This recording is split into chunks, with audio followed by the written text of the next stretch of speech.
Mine was quite different, and this caught my eye. I was going through it. It caught my eye for a couple of reasons.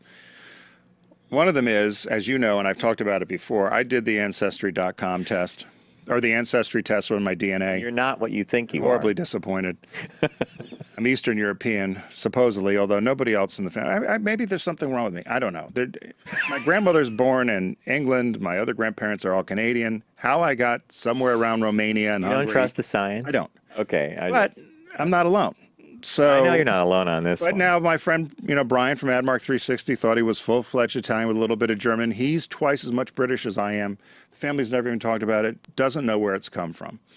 So a lot of the issue with the science of this stuff, and you and I have talked about doing the 23andMe because that digs a little deeper. I would do that, yeah. It also gives you medical data. So I'm going to buy the kits. Is the one you did the Ancestry? I did Ancestry. And is that the maternal side is stronger than the paternal? I think so. And then they Okay. give you a list. I've got 195 cousins out there.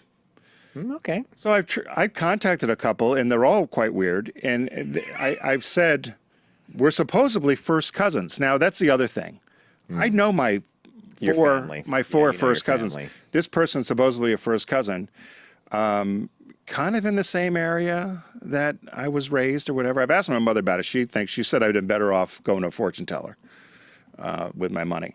But I love your mom. And if your dad was there while your mom was giving you that advice, your dad and I would have dug into the science and had a 5-hour conversation about that. And at the end of the day, my dad could care less. And so that's why I saw this headline. And the headline is, white nationalists are flocking to genetic ancestry tests, but they don't like the results they're finding. They want purity. They want purity. So, right. So they said, this guy was on a talk show recently, and they said the results had just come out from a lot of the studies with these Ancestry and 23andMe. Ironically, it just came out after the issues we've had in Virginia and Charlottesville. So this guy's on to do his ancestry, and we had a picture of him if you're watching online here, and it was revealed that he's head of this group called, it's a group that wants to create an all-white enclave in North Dakota. And he's a white supremacist. Didn't they already do that in Connecticut? Well, yeah.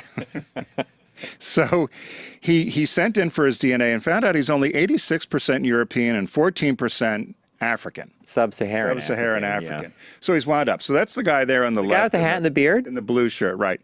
So he's all wound up. So the woman that gave him the results says, "Sweetheart, you have a little black in you," the talk show host Trisha Goddard told him. Craig Cobb is his name.